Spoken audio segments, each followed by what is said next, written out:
নদীর কাছে ছোট্ট একটি বনে বাস করত টোনা আর টুনি ও তার মেয়ে। কৃষিকাজ করে যা উপার্জন করত তা দিয়ে তাদের টানাটানি করে সংসার চলত। শোনো গিন্নি, ভাবছি আর এই বছর জমিদার কালু কাকের জমি চাষ করব না।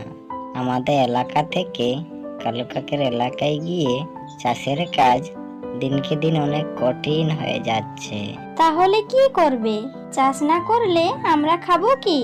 সংসার চালাবো কিভাবে?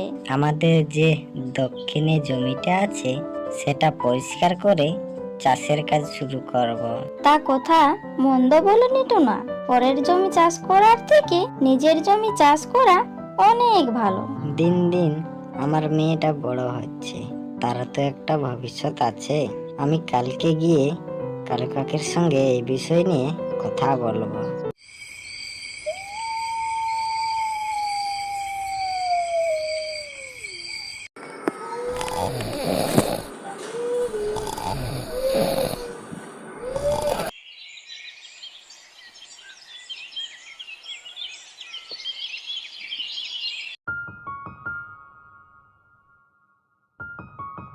কি রে টোনা, সকাল সকাল আমার বাড়িতে? তা কি মনে করে আসলি? বলছি মানে জমিদার কালুদা, আমি আর আপনার জমি চাষ করব না।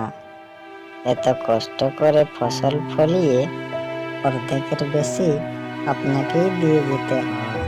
আমি সিদ্ধান্ত নিয়েছি বাপদাদার যতটুকু জমি রয়েছে তাতে চাষ করব।